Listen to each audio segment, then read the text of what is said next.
네, 오늘 말씀 신명기입니다. 신명기서 32장 7절 말씀 보겠습니다. 네, 함께 읽겠습니다. 옛날을 기억하라. 역대의 연대를 생각하라. 내 아버지에게 물으라. 그가 내게 설명할 것이요. 내 어른들에게 물으라. 아멘. 지난 시간에 이어서 기억해야 할 대한민국 역사 두 번째 시간입니다. 네, 오늘은 이제 기적이라고 하는 분야로 정치, 경제, 그 다음에 신앙에 대해서 살펴보려고 합니다. 예, 우리가 지나간 역사, 정말 역사 교육이 얼마나 중요한가. 예, 아까도 제가 오전 예배 때도 말씀드렸지만 우리의 지금의 주적은 누구죠? 예, 북한입니다. 북한. 정확하게 말하면 북한 괴뢰 정권이라고 하죠. 지금은 북한 괴뢰 정권이라고 얘기 잘 안 하죠. 예, 예. 요즘에는 참 똑똑한 젊은이들이 참 많이 있는 것 같습니다. 제가 지난주에도 유튜브 그 링크를 보내드리긴 했는데 정말 똑똑하죠. 잘 찾아요. 예, 잘 찾아. 누가 어떤 말을 했고 언제는 누구한테 붙어 있었는데 언제는 또 누구한테 가 있고 지금은 또 무슨 일을 하고 있고 이번에 그 윤석열 대통령을 그 구속에서 구속 취소 판결을 내린 그 판사에 대해서도 누가 또 이력을 금방 또 올려놨더라고요. 과거에 어떤 재판에 뭘 했고 어떤 재판에 뭘 했고 이런 거를 올려놓고 또 그 서부지검에서 그 구속하라고 영장을 발부해준 그 영장 판사도 그런 것까지 어떻게 알아내나 몰라요. 이제 영장이 어떤 영장이 나올 거냐를 밖에서 많은 또 사람들이 대기하고 기다리고 있었잖아요. 그 밤 늦게까지. 근데 이미 그 여자 판사는 영장을 이미 내놓고 예, 그 시간 만약에 발표할 시간이 뭐 저는 잘 모르겠는데 한 10시에 발표다라고 하면 이미 9시도 안 돼서 그 서부 그 지청을 나가서 다른 데로 갔답니다. 그건 이미 해놓고 예, 그런 것까지 어떻게 잘 찾아가지고 그 내용을 올리면서 그 여자 판사의 과거 사진 젊은 때가 아니고 지금 현재 사진까지 찾아가지고 올려놓고 저는 대한민국의 그 소위 MZ 세대라고 하죠. 대화 안 통하고 저들이 어떻게 군생활에서 뭘 할까? 예, 근데 어느 목사님도 그런 말씀을 하셨지만 저도 이 나라에는 청년들 뭐 어른들이 보시기에는 정말 얘네들이 뭘 할 수 있을까라고 많이들 이야기를 했지만 청년들이 정말 우리나라 대한민국 청년들이 대단하다. 지금도 보시면 청년들이 지금 나서가지고 온갖 대학에 지금 장신대에서도 그 시국 선언을 한다고 그랬는데 장신대 그 교수님들 측에서는 야 너네 하지 마라 하려면 나가서 해라. 예. 탄핵을 찬성하는 집회는 가능하지만 반대하는 건 안 돼. 뭐 이런 식으로 또 해가지고 예, 서울대도 마찬가지죠. 서울대에서는 한번 했죠. 근데 이제 외부인들 들어오지 못하게 해라. 그거 보니까 좀 난장판을 피우고 방해하려고 했던 그런 사람들은 탄핵을 찬성하는 사람들이었는데 도리어 탄핵을 반대하는 그 학생들에게 야, 이제는 교내에서는 그거 하려면 뭐 신고까지 하게 하도록 하는 뭐 이런 것까지 뭐 논의되고 있다라고 합니다. 근데 어쨌든 우리나라 젊은 그 어린 친구들을 보면서 청년이죠. 저도 청년일 때가 있었는데 그리고 지난 교회에서도 성경 공부를 한 2년 정도 했었어요. 토요일 날 계획은 1시간 정도였었는데 뭐 하다 보니까 한 2시간 가까이. 근데 아이들이 뭐 제가 불쌍해서 그랬는지 어렵다, 뭐 너무 오래된다 이런 얘기 군소리를 안 하더라고. 근데 희한한 것은 그렇게 한 6개월 좀 지나고 이렇게 하다 보니까 그 아이들이 교회 사무실에 와가지고 뭐 하나 보니까 어떤 친구는 그 유튜브로 그 성경 이야기를 막 찾아가지고 교수님들 이야기 찾아서 듣고 있고 어떤 애는 성경 이야기를 만화로 된 것만 다 찾아가지고 그거를 혼자 이렇게 보고 있고 그런 걸 보면서 가르쳐 주지도 않았는데 뭐 이거 하는 게 좋아라고도 하지 않았는데 그렇게 자기네들이 뭔가 느끼고 알아가게 되면서 더 깊이 있는 것들을 찾아가는 것 그런 모습을 볼 때 아 그래도 하나님이 정말 남겨놓으신 그루터기라고 하죠. 예, 있구나. 그리고 우리나라는 정말 하나님을 찾아가려고 하는 우리 청년들, 어린 친구들이 정말 있구나. 그래서 희망이 있다라고 하는 것을 전에 교회에서도 좀 많이 느끼고 왔는데 이번 탄핵 사건을 통해서도 그런 모습들을 좀 많이 보게 됩니다. 연설도 어떻게 그렇게 잘하는지 모르겠어요. 어른들은 저리 가라로 여기서 설교를 시켜도 저보다 훨씬 잘할 것 같습니다.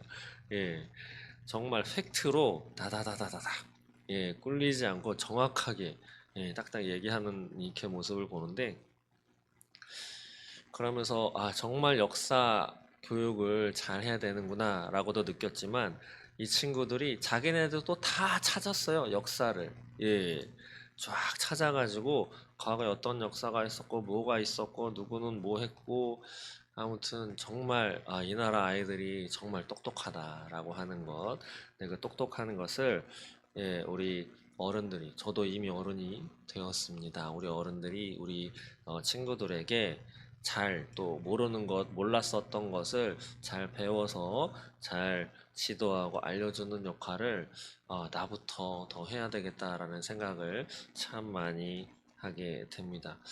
어, 이 영상에는 없지만 언젠가는 좀 근래에 보여드릴까 하는데 어, 한미동맹이라고 하는 게 우리 이승만 대통령이 했다고만 이렇게 알려져 있잖아요. 그것에 대한 자세한 게 뭐 기록된 영상이라고 해서 얼마 전에 본 게 있는데 정말 그 초강대국인 미국의 아이젠하워 대통령을 상대로 한낱 이제 갓 생겨난 그 전쟁통인데도 불구한 약소국인 이 한국의 이승만 대통령이라고 하는 이 대통령이 아이젠하워를 대상으로 해가지고 거의 반협박하다시피 해서 이거 안 해주면 우린 휴전 안 한다. 이렇게 또 휴전 안 하고 계속 전쟁한다라고 하는 것으로 이승만 대통령을 전쟁꾼이냐 전쟁광이냐로 몰아붙이는 세력들이 있지만 그 당시에 전쟁을 중단을 하면 지금과 같은 상황이 벌어질까봐 지금 반토막 난 지가 70년, 80년이 다 돼가고 있잖아요. 잠깐 갔다 올게 다시 올라오면 같이 살 수 있어 라고 하고 남겨둔 아니면 다시 올라간 그 가족을 진짜 평생 한순간의 선택이었다고 하는데 그 일사후퇴 때라든지 이럴 때 지금까지 못 만나고 거의 생사 확인도 하지 못하는 이러한 불행한 시절을 살아가고 있는 대한민국의 그 실향민들을 생각해서 전쟁 여기서 끝내면 안 됩니다 라고 미국에다가 반협박을 했었던 이승만 대통령인데 이것도 왜곡을 해가지고 그렇게 주장하는 사람이 있고 뭐 한강다리 끄는 거야 말할 것도 없죠. 그것도 거짓이라고 하는데 여하튼 그 반미 수호 조약을 하기 위해서 원래 미국에서 그렇게 했다고 해요. 하도 쫄라대니까 이승만을 죽이려고 하는 작전까지 한 여러 차례 세웠다가 그만뒀는데 그만둔 이유가 이승만을 제거하고 나면 지도자로 세울 만한 사람이 아무도 없었답니다. 대한민국에. 그렇기 때문에 누군가는 있어야지 이게 방위선도 되고 하기 때문에 그것을 안 했는데 어, 근데 이제 휴전을 하기를 원했는데 이제 상호 방위 조약을 맺어야 이제 휴전을 하겠다라고 했더니 미국에서 약간은 이제 수를 썼던 것 같아요. 상원 의원 측에서 동의를 했으니 그 상호 방위 조약은 체결된 것이나 다름없다. 그러니까 휴전합시다라고 했는데 그거 안 믿었답니다. 근데 나중에 그것을 중간에 이렇게 왔다 갔다 하면서 협상을 했던 미국의 그 장성인가 장관이 나중에 얘기를 하는 그게 나오는데 뭐라고 얘기하냐면 이승만은 너무도 잘 알고 있었대요. 미국의 그런 체계라든지 정책이 이루어질 때 상원의원의 동의는 필요 없다라고 하는 걸 그 이승만은 알고 있었대요. 그렇기 때문에 그것에 넘어가지 않았다. 예. 그리고 이승만은 그 휴전협정에 사인을 안 했잖아요. 예, 미국인가 유엔이 대신 사인을 했습니다. 그걸 속으로는 인정하고 싶지가 않은 것도 있고, 지금의 분단된 것은 너네들 대통령이 사인해서 분단된 거야 라고 하는 책임 소재를 미국이나 외세에 돌리기 위한 뭐 그런 의도도 있지 않았나 싶습니다. 여하튼 우리가 잘못 알고 있는 역사도 참 많고, 예, 또 올바르게 고쳐야 할 것도 참 많습니다. 희한한 것이 이번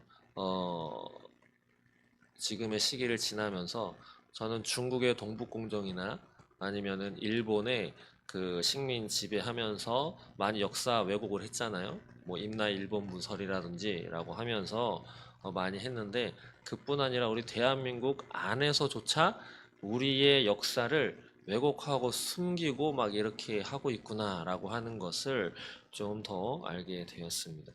저는 이번 기회로 역사를 좀 제대로 알고 또 가르쳐야 되겠다라는 생각을 많이 하는데, 교회도 기독교의 입장에서, 하나님의 입장에서 이 대한민국에 어떻게 역사하셨는지를 한번 제대로 살펴봐야 하겠다라고 저는 생각하고 있습니다. 그래서 이렇게 기억해야 할 대한민국 역사 두 번째 시간으로, 오늘도 영상이 한 5개, 6개 정도 되거든요. 기적이라고 하는 이름으로 그 쑥대밭이 된, 폐허가 된 폐허더미 속에서 신앙적인 부분, 경제적인 부분, 또 정치적인 부분으로 얼마나 어떻게 기적이 이루어졌는지 한번 살펴보도록 하겠습니다.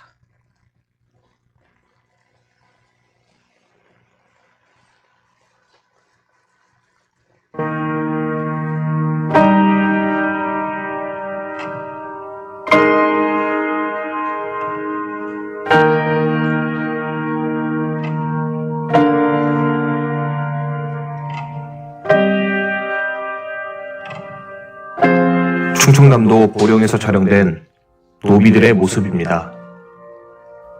얼굴의 눈빛과 표정에 생기가 없습니다. 가보개혁으로 노비제는 폐지가 되었지만 명칭만 노비에서 머슴과 식모로 바뀌었을 뿐 경제적 자립이 확보되지 않은 그들에게는 다른 삶을 선택할 수 있는 기회가 존재하지 않았습니다.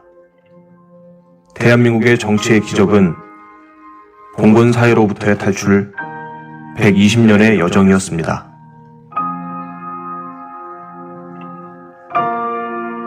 첫 자유총선거가 실시되는 투표소 입구의 모습입니다. 책상에 앉은 사람이 유권자의 신분을 확인하고 있습니다. 머리에 흰 띠를 맨 노인과 아이를 등에 업은 여인이 국가의 주인이 되어 표를 행사하기 위해서 모였습니다. 이날 실시된 선거의 포스터나 투표용지에는 오늘날처럼 숫자 기호가 있는 것이 아니라 작대기로 숫자를 표시했습니다. 그 이유는 국민의 80% 정도가 글자를 읽지 못하는 문맹이었기 때문입니다. 그래서 투표를 하기 위해 작대기의 개수를 세거나 포스터에 있는 사진을 보며 투표를 했습니다. 그럼에도 불구하고 나타난 95.5%라는 높은 투표율은 새로운 시대를 향한 국민들의 염원을 보여주었습니다.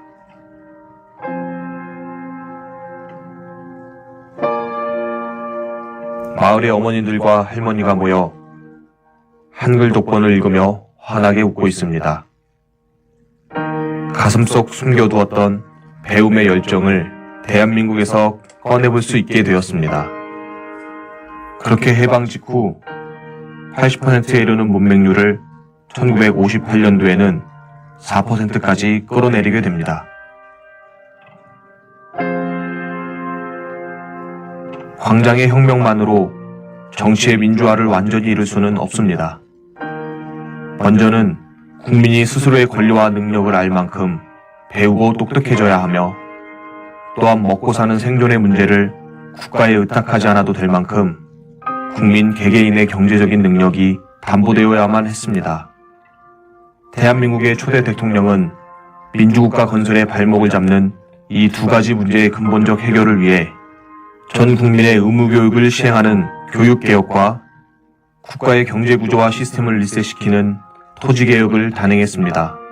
이 두 가지의 급진적이고 진보적인 개혁은 대한민국의 정치가 민주화되고 경제가 성장할 수 있는 기반을 만들었습니다.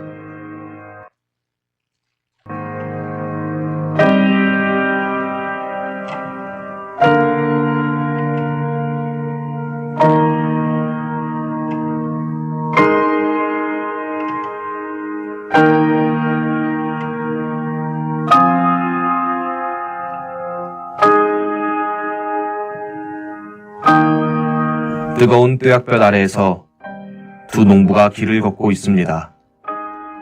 이들은 소작농입니다. 인생을 밭과 논에서 보내도 자신의 것이 없는 그런 사람들입니다. 그래서인지 집신을 신고 걷는 길게 늘어진 그림자는 유달리 무거워 보입니다. 소작농들은 수확량의 대부분을 땅의 주인에게 소작료로 지불합니다. 그리고 나머지로 배만 간신히 채우면서 살아가는 방식입니다. 한국은 토지개혁에 성공했습니다. 이승만은 개인들이 경제적 자립을 갖출 수 있도록 농지개혁을 단행하여 실질적으로 신분제를 철폐했습니다. 한반도 5천년 역사에서 끝없는 반복인 신분제 노예계급 사회와 가난을 끝내었습니다.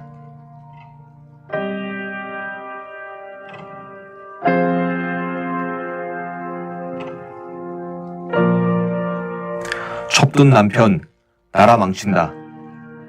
아내 밟는 자, 나라 밟는다. 라고 쓰여진 피켓이 보입니다. 1960년 봄 한국 YWCA 주최로 열린 축첩 반대 시위에 참가하기 위해 서울 명동거리로 몰려든 여성들의 모습입니다. 여성은 축첩자에게 투표하지 않는다 라는 플랜카드가 보이는 거리 행진에 백발의 할머니도 함께 목소리를 더하고 있습니다.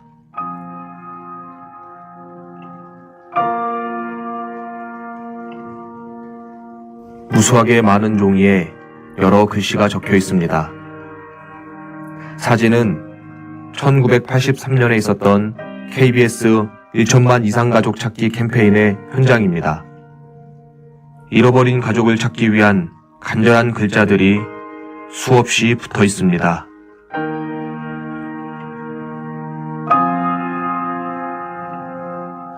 KBS 이상가족 찾기 생방송의 장면입니다.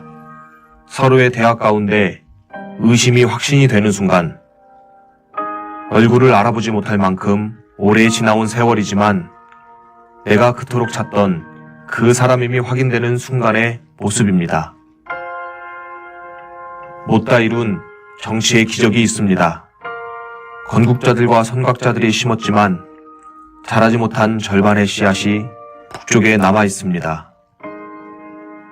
절반의 기적이 아직 이루어지지 않았습니다.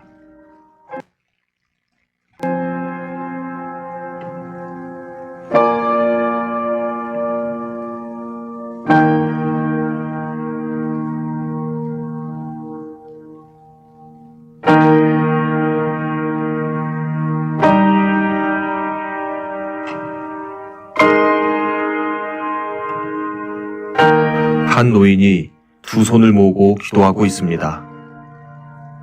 질끈 감은 눈의 주름에는 세월의 흔적이 담긴 간절함이 느껴집니다. 많은 사람들이 한국교회의 부흥을 이끌어온 뿌리로 산기도와 새벽기도를 말합니다. 모세의 산기도, 예수님의 산기도와 같이 수많은 신앙의 선배들은 개인적, 국가적 위기를 맞을 때마다 산을 찾았고, 그 당시 산은 하나님을 가장 잘 만날 수 있는 장소였습니다.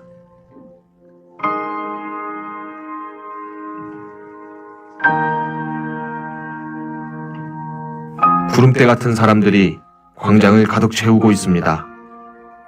세계적인 부흥사 빌리 그레이엄의 한국 방문과 민족의 첫 국가적 대형 집회에 대한 기대가 가득합니다. 물도 없이 용변을 볼 수도 없는 열악한 환경이지만 우리가 한번 모여서 기도해서 이 민족을 구원해보자는 성도들의 마음이 불길같이 번져갔습니다.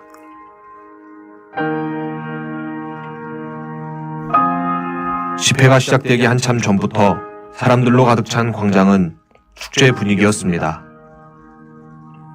특히 작곡자 조지 비벌리 시어가 6천여 명의 성가대와 함께 우리말로 부른 주 하나님 지으신 모든 세계가 울려 퍼지면서 집회 분위기는 고조되었습니다.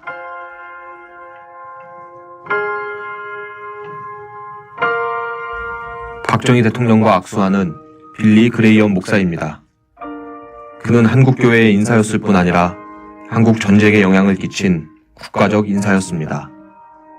한국전쟁이 발발하자 빌리 그레이엄 목사는 트루먼 대통령에게 다음과 같은 내용의 전보를 보냈습니다. 국가가 위기에 처한 지금 대통령께 지혜를 주시라고 하나님께 기도드리고 있습니다. 한국은 세계 어느 곳보다 기독교도 신자의 비율이 높은 나라입니다. 그들이 공산주의자들에 의해 쓰러지도록 허락할 수는 없는 일일 겁니다. 광장에 엎드려 밤새워 기도하는 73년 여의도의 밤에는 기도가 멈추지 않았습니다.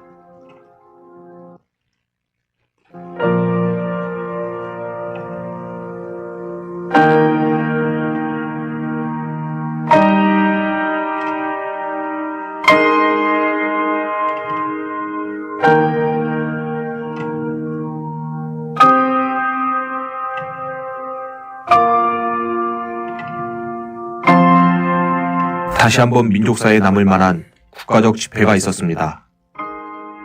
연 인원 655만 명의 사람들이 여의도 광장으로 모였습니다. 한국 기독교 인구의 10%에 해당하는 30만 명이 모여 숙식을 하며 낮에는 전도 훈련을 했고 밤에는 철야 기도를 했습니다.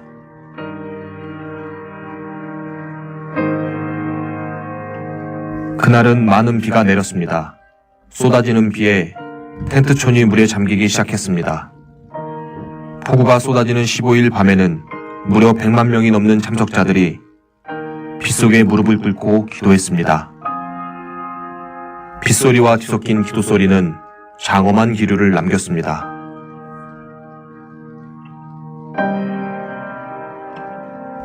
대전에서부터 대회에 참석하는 청년 학생 3,000명은 여의도 광장까지 자전거 행렬로 올라왔습니다. 그들의 열정이 자전거에 묶인 깃발마다 남아있는 듯합니다.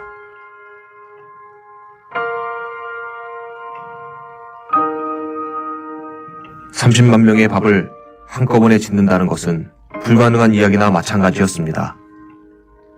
하지만 여의도 인근의 아파트 보일러에 관을 연결하여 거대한 탱크에 스팀을 재우고 1,500개의 넓적한 양은 밥통을 집어넣어서 밥을 지었습니다.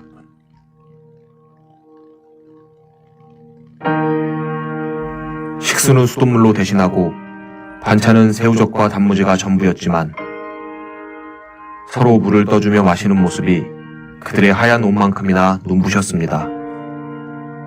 한 모금 생수와도 같은 생명이 느껴지는 감격의 순간이었습니다. 대회 이후 한국교회는 급격히 성장하여 33%가 성장하는 기적이 있었습니다. 이후 84년 한국기독교 100주년 선교대회와 2007년 평양 대부흥 100주년 기념대회로 이어지며 한국교회는 정치의 기적, 경제의 기적과 함께 신앙의 기적을 경험하게 됩니다.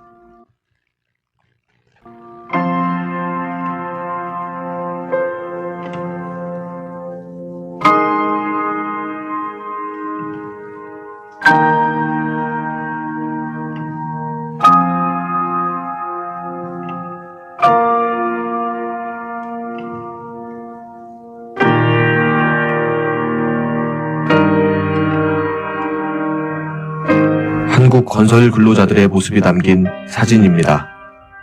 당시 석유 파동으로 유가가 크게 오르면서 달러가 넘치던 중동 국가들이 앞다퉈 사회 인프라 건설에 나섰습니다. 정부에서 파견한 현장 조사위원들은 일제히 불가능을 말했지만 회장의 생각은 달랐습니다. 정주영의 말대로 한국 사람들은 낮에는 자고 밤에는 사방에 횃불을 켜고 일을 했습니다. 이때부터 대한민국 경제에 초고속 행진이 시작되었습니다.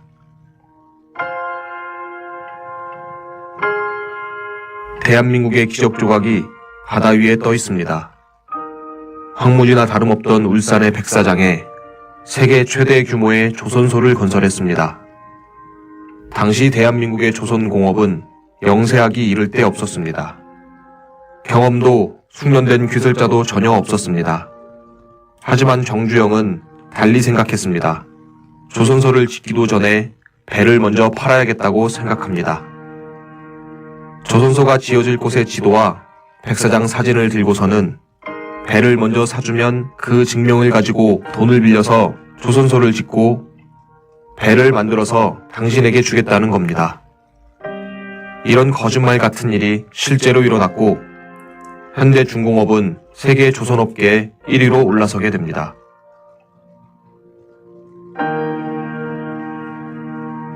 박정희 대통령이 식목일 행사에서 나무를 심고 있는 모습입니다. 당시 대한민국은 무분별한 산림 훼손으로 인해서 온 나라가 벌거벗겨진 민둥사례의 모습이었습니다. 당시 월드뱅크에서 개발도상국들에게 나무를 심는 자금을 지원하였고 월드뱅크의 지원 자금이 나오게 되었습니다. 그러나 한국은 그 식목 지원 자금으로 묘목을 사는 것이 아니라 석탄과 시멘트 탄광을 개발하였고 월드뱅크에서는 즉각 항의하였으나 한국 측의 설명을 듣고는 납득을 하게 됩니다. 한국은 온돌 난방을 하고 가마솥에 밥을 지어먹는 나라였습니다. 장작으로 난방을 하고 나무로 집을 짓는 한국에 나무를 심기만 해서는 땔감이나 기둥이 될 뿐이다. 난방 연료와 건축 자재를 대신할 수 있는 대안을 제공해 주어야 한다. 지금처럼 국토 어디를 가나 끝없이 펼쳐있는 건강하고 울창한 산은 대한민국의 또 하나의 기적입니다.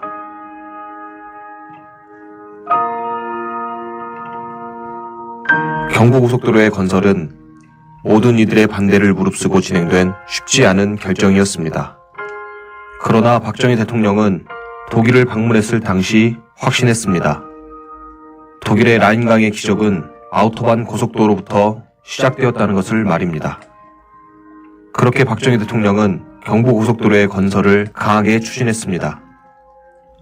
이렇게 건설된 경부고속도로는 그 후 한국의 눈부신 경제 발전에 역동적인 활력을 불어넣는 국가 대동맥 역할을 하게 되었습니다.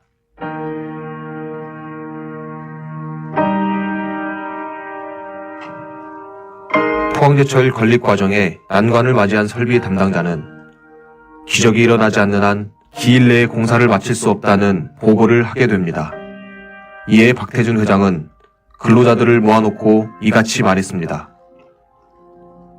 이 제철소는 식민 지배에 대한 보상으로 받은 조상의 핏값으로 짓는 것이니 실패하면 우양우하여 영일만 앞바다에 빠져 죽어 속죄해야 한다. 박태준 회장의 우양우 정신은 좋은 철로 나라를 이롭게 한다는 제철 보국의 정신과 함께 포스코의 창업 이념이 되었습니다.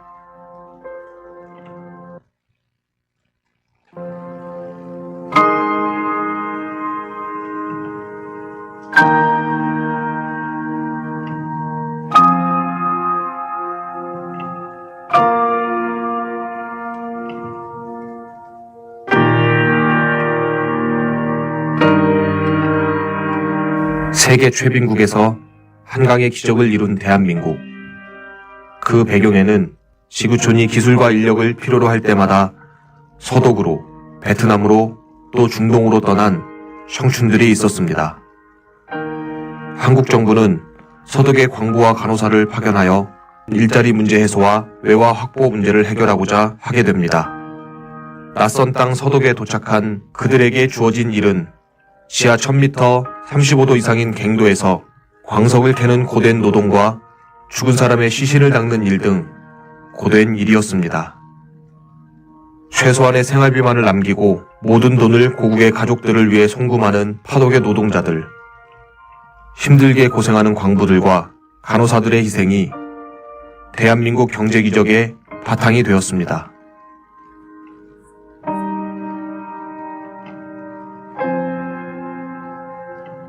(1964년부터) (1975년까지) 총 31만여 명에 달하는 군인들이 베트남으로 떠났습니다. 그 시절 우리는 월남전에 참전한 군인들을 위해 위문 편지를 썼습니다. 편지의 답례로는 미군 PX에서 산 연필과 초콜릿 등이 답례품으로 돌아오기도 하였습니다. 한국에게 베트남은 전장일 뿐만 아니라 거대한 시장이었습니다. 당시 집안에 월남전 파병 용사나 독일 근로자로 간 가족이 있는 집은 동네에서 잘 사는 집이 되곤 하였습니다. 아주 오래된 역사 속 옛날 이야기가 아닌 부모님께 물어보면 누구에게나 들을 수 있는 그 시절의 모습이자 대한민국의 유산이었습니다.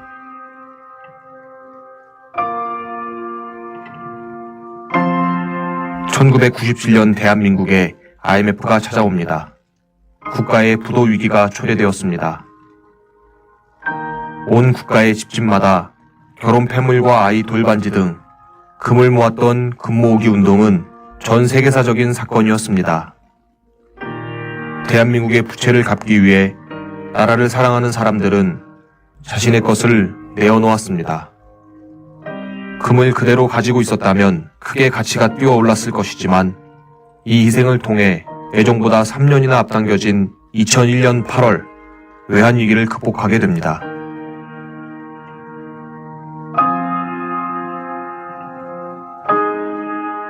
새벽의 밝음을 닭의 울음소리가 아닌 흥겨운 노래가 알립니다.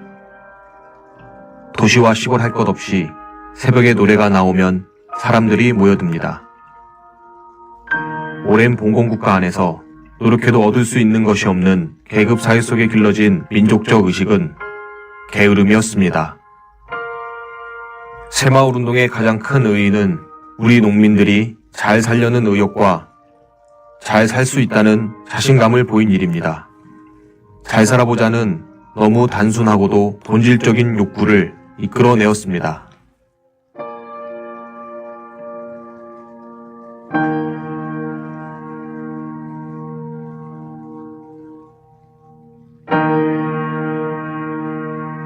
내 가슴 속에 풀리지 않고 맺혀있는 하나의 소원이 있다면 우리도 어떻게 하든지 남과 같이 잘 살아봐야 되겠다. 라는 이러한 염원입니다. 지금 우리에게는 우리가 목매에도 잊지 못할 조국의 통일대업을 성취해야 할 역사적인 책임이 지어져 있는 것입니다. 통일이야말로 민족의 유언인 동시에 노예 생활을 강요당하고 있는 북한 동포들에게 자유의 광복을 가져다준 국가의 지상 과제인 것입니다. 국민 여러분, 싸우며 건설하는 데 있어서 우리의 또 하나의 과제는 경제 건설의 촉진입니다. 지난해 우리는 5억 불의 수출 목표와 제2차 5개년 계획의 제2차 연도 사업을 계획대로 추진하였고 많은 건설과 생산을 이룩하였던 것입니다. 이와 같이 놀라운 경제 건설을 추진하였다는 것은 그만큼 우리 국력이 커졌다는 증거이기도 하지만 보다 더 중요한 것은 우리 국민이 마음만 먹고 노력만 한다면 이와 같이 보람찬 성과와 위대한 힘을 발휘할 수 있다는 사실입니다. 우리는 우리가 생활해 나가는데 모든 분야에 있어서 다 어려운 게 있지 쉬운 것만 있는 것은 아닙니다. 그 어려운 것은 우리가 다 극복할 수 있다. 나는 이렇게 생각합니다. 오나시에서 차남 레바노스한테 얘기를 했습니다. 우리가 뭐 조선소가 있으면서 배를 팔겠다는 게 아니고, 그 5만 번지 지도, 그 다음에는 그 조선소 지켰던 백사장 사진, 그걸 들고 가서 당신이 배를 사주면은 아주 얘기가 부거워지죠. 배를 사주면은 사줬다는 증명을 가지고 영국 정부의 승인을 받아서 영국 정부에서 차관을 얻어서 기계를 뭐 사드리고 그래서 여기다 조선소를 지어서 4배를 만들어줄 테니까 사라 이런 얘기죠. 그때 우리도 다 현금으로 다 계약금을 한 13억 탁 받아가지고 외환에다 탁 송금을 하고 계약서하고 그걸 들고서 영국 정부 들이댔으니 영국 정부 옴짝 못하고 차관 승인해줬죠. 우리가 기업을 할 적에 많은 사람들이 그 수많은 기업을 그 어떻게 그 어려움을 해나가냐 이렇게 생각을 하는데 나는 기업에는 어려움이 없다 이렇게 생각합니다. 우리는 오늘 풀지 못한 일을 내일 다시 생각해서 풀 수 있고 오늘 진 일을 내일 다시 우리 안전한 생명을 가지고 이길 수 있는 구상을 할 수가 있습니다. 우리는 가장 사계절이 분명한 아름다운 이 땅에 태어나 있습니다. 그 때문에 우리의 장래는 밝고 기쁘고 행복뿐이지 어려움이나 슬픔이나 고독이 있을 수가 없다. 나는 이렇게 생각합니다. 네, 제가 산에 가서 금식하고 기도를 하는 중에 주여 민족의 가슴마다 피 묻은 그리스도를 심어 이 땅에 푸르고 푸른 그리스도의 계절이 오게 해주십시오.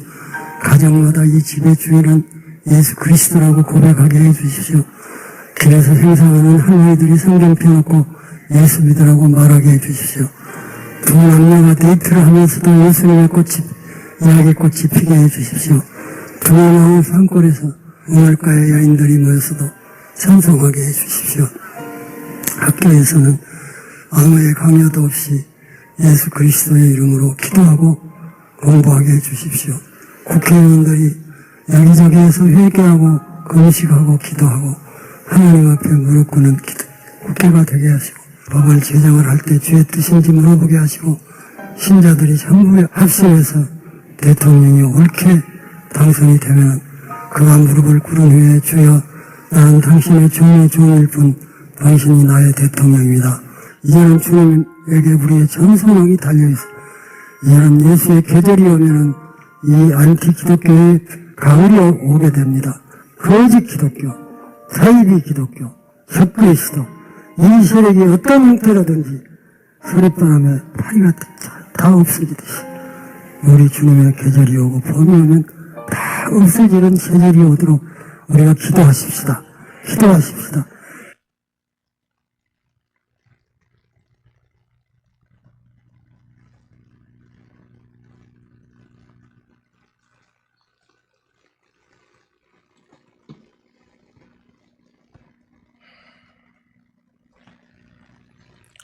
예, 잘 보셨나요? 대한민국이 걸어온 역사입니다. 정치, 경제, 그다음에 신앙. 예, 제가 아파트에서 그 관을 연결해가지고 그 3,000명 인원의 그 밥을 지을 생각을 어떻게 했는지 조선소 지은 얘기 직접 처음 들어보시나요?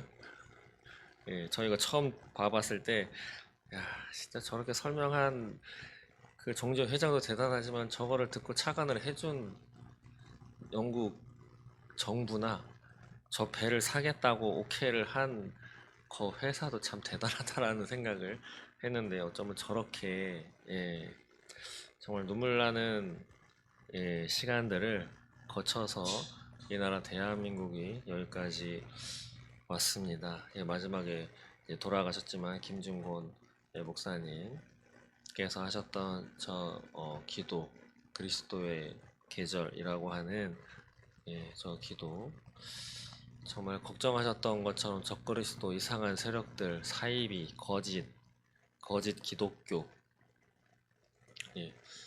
아마 우리 눈에 많이 보이실 것입니다. 거짓 기독교, 예수 믿는다고 하면서 거짓으로 이상한 짓을 하고 있는,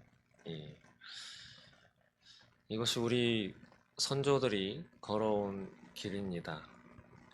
함께 동참하셨던 부분도 있으실 테고, 금모으기 때 금 내보셨나요? 그때 뭐 말로는 그때 타이타닉 그 영화 한 편으로 금 모은 거가 다 날아갔다, 이런 기사도 나왔지만 외국인들의 눈에는 아무튼 이상한 민족이라고, 이렇게 힘들 때 그 외국 미국만 보더라도 나라가 힘들거나 도시가 어려우면 거의 뭐 멀쩡한 사람들도 깡패짓 하는 것이 부지기수, 옆에 있는 멀쩡한 마트 쳐들어가 가지고 다 훔쳐가지고 오는 모습들이 보이는데, 이 나라 대한민국 사람들은 나라가 어려울 때 희한하게 하나가 되어서 자기 집에 꽁꽁 숨겨놓았던 금덩어리 하나씩 하나씩 갖고 오고, 저 태안반도였던가요? 기름 유출됐을 때 거의 20년, 100년이 지나야 저것이 정화될 것이다 라는 예측을 다들 했는데, 사람들이 한 사람 한 사람 모여가지고 직접 두 손으로 수건을 가지고 바위 돌멩이에 묻어있던 그, 언젠가 그 영상도 한번 찾아서 보여드리겠습니다. 그거 이렇게 닦아가지고 몇 년 안 지나서 지금 아주 깨끗한 바다가 되었죠. 이런 민족은 정말 눈 씻고 찾아봐도 없는 것 같습니다. 우리는 그런 위대한 대한민국의 어머니, 아버지, 할머니, 할아버지, 믿음의 선조들을 둔 자랑스러운 대한민국 국민입니다. 그런데 제가 앉아서 잠깐 찾아봤거든요. 헬조선이라고 하는 단어가 어디부터 나왔나 찾아봤더니, 나와 검색되는 기록들은 2017년인가 DC 인사이드라고 하는 약간의 자편향된 그러한 온라인 커뮤니티에서 이러한 단어가 등장했는데, 이것들이 자꾸 인터넷을 타고 다니다가 이제 언론을 통해서 등장한 단어다. 우리나라가 헬조선입니까? 헬조선인데 이렇게 위대한 우리는 선진들을 두고 있는 자랑스러운 대한민국 국민이라고 저는 생각합니다. 이어서 우리가 해야 할 것, 어떻게 더 나아가야 하고 어떻게 살아야 할 것인지, 물론 우리의 아버지, 어머니, 조상들 잘못한 것도 있겠지만 저희야 뭐 다 잘 삽니까? 저희 자체만 보더라도 잘못도 있고 오류도 있고 죄도 지어가면서 그렇게 좀 더 잘해보고자 라고 하는 마음으로 했지만, 결과가 안 좋을 때도 있고 상대방의 마음과 전혀 맞지 않는 다른 뻘짓을 했던 그러한 시간들도 물론 있습니다. 그렇지만 어쨌든 우리 이 선조들, 특히 믿음의 선조들이 이렇게 두 손 모아서 하나님께 간구하면서 몸 바치고 마음 바치고 온 인생을 다 정말 갈아 넣어가지고 지켜낸 이 대한민국, 우리가 이어서 지켜가야 할 줄로 믿습니다. 하나님이 지켜주실 것입니다. 이번 사태를 통해서 10대, 20대 우리의 친구들이 무엇이 잘못된 것이고 무엇이 옳은 것이고, 이 일의 내막은 무엇이고, 이 일의 뒤에 누가 있으며, 누구는 이 이전에, 지금은 이렇게 말하지만 예전에는 이렇게 말했던 사람이고, 지금 이렇게 말하지만 그 속내는 이렇고, 여기선 이런 말하고 저기선 저런 말하고 하는 걸 어디서 어떻게 그렇게 다 찾아내는지 신기할 정도입니다. 정말 대한민국 네티즌의 힘은 뭐 국정원 저리 가라입니다. 아무튼 우리나라 하나님께서 정말 살려 주시리라 믿습니다. 물론 기도 더 열심히 하고, 하나님의 뜻이 어디 있는가, 하나님이 정말 우리나라를 향한 뜻, 우리가 올바로 따라서 이 대한민국이 정말 하나님 앞에 크게 쓰임 받을 수 있도록, 박정희 대통령이 통일 염원 이야기했듯이 우리에게는 통일을 해야 하는 과업이 남아 있습니다. 통일해서 대한민국 잘 먹고 잘 살자가 아니겠죠. 하나님께서 통일을 이루어 주신다면 이루어진 목적이 있을 것입니다. 또한 그것을 위해서 우리가 무엇을 지금 준비하고 해 나가야 할 것인지 기도하시면서, 또 여기저기 공부도 해 보시면서 함께 같이 나아갔으면 좋겠습니다.